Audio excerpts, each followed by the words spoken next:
Hello అండి అందరికీ welcome back to our channel Priyanka Telugu vlogs. ముందుగా ఒక చిన్న రిక్వెస్ట్ అండి, మన ఛానల్ని ఎవరైనా సబ్స్క్రైబ్ చేసుకోకుండా చూసినట్లయితే వెంటనే మన ఛానల్ని సబ్స్క్రైబ్ చేసుకుని పక్కనే ఉన్న బెల్ ఐకాన్ని క్లిక్ చేయండి.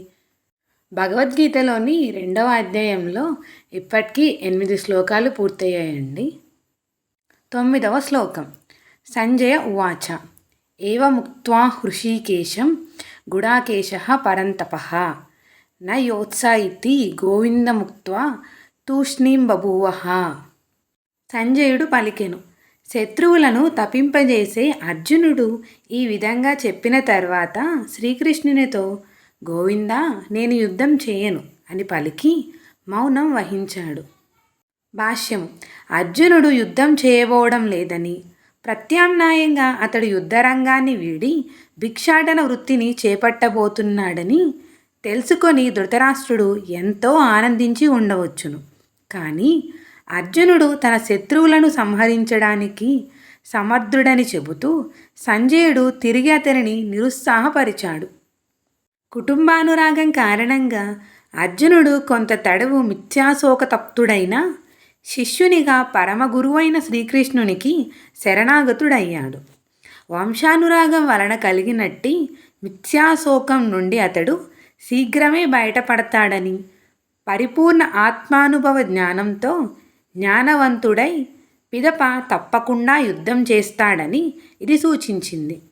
శ్రీకృష్ణునిచే అర్జునుడు జ్ఞాన వికాసాన్ని పొంది తుది వరకు పోరాడుతాడు కనుక ధృతరాష్ట్రుని ఆనందము భగ్నము కానున్నది. 10వ శ్లోకము. తమువాచ హృషీకేశః ప్రహసన్నివ భారత సేనయేరు భయోర్మధ్యే విషీదంతమిదం వచః. ఓ భరతవంశీయుడా, ఇరుసేనల మధ్య శ్రీకృష్ణుడు నవ్వుతూ అప్పుడు దుఃఖితుడైన అర్జునునితో ఈ విధంగా పలికెను. భాష్యము.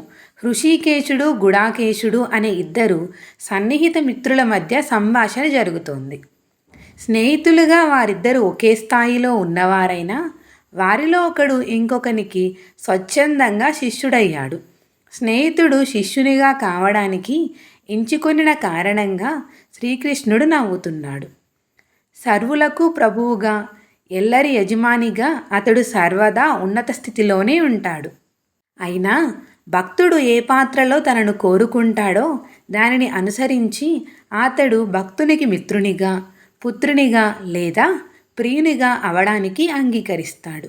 కానీ తనను గురువుగా అంగీకరించగానే అతడు వెంటనే గురువులాగా గంభీరంగా శిష్యునితో కోరిన రీతిగా మాట్లాడాడు. అందరికీ లాభం కలిగే రీతిగా ఆ గురు శిష్య సంవాదము 2 సేనల సమక్షంలో బాహాటంగా జరిగినట్లు కనిపిస్తున్నది. అంటే భగవద్గీత వాక్కులు ఒకానొక వ్యక్తికి, సంఘానికి లేదా జాతికి చెందినవి గాక అందరి కొరకై ఉన్నాయి. శత్రుమిత్రులు ఇరువురూ కూడా వాటిని వినడానికి సమానంగా అర్హులు. 11వ శ్లోకము. శ్రీ భగవాను వాచ అశోచ్య నన్వశోచస్త్వం ప్రజ్ఞావాదాంశ్చ భాషస్యే గదాసూన గదాసూంశ్చ నాను శోచంతి పండితాః. శ్రీకృష్ణ భగవానుడు పలికెను. పాండిత్యముతో కూడిన మాటలు పలుకుతూనే నీవు దుఃఖించదగని విషయం గురించి దుఃఖిస్తున్నావు. వివేకవంతులు జీవించి ఉన్నవారి గురించి కానీ మరణించిన వారి గురించి కానీ దుఃఖించరు. భాష్యము. భగవానుడు వెంటనే గురుస్థానాన్ని స్వీకరించి పరోక్షంగా మూర్ఖుడని పిలుస్తూ శిష్యుడిని మందలిస్తున్నాడు.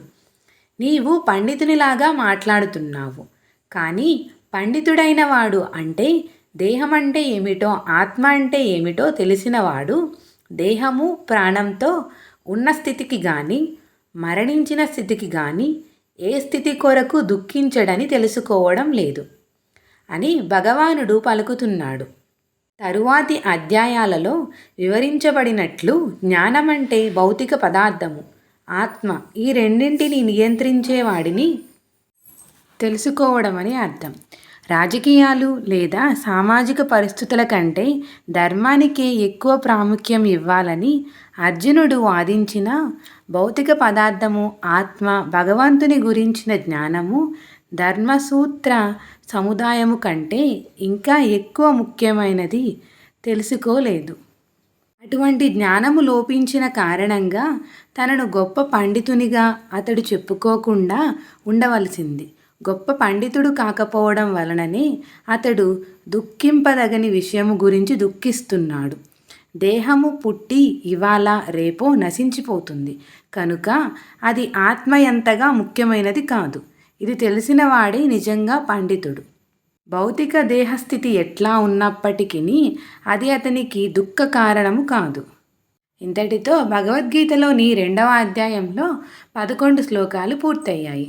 Continuation next video. Please subscribe to our channel. Thank you for watching.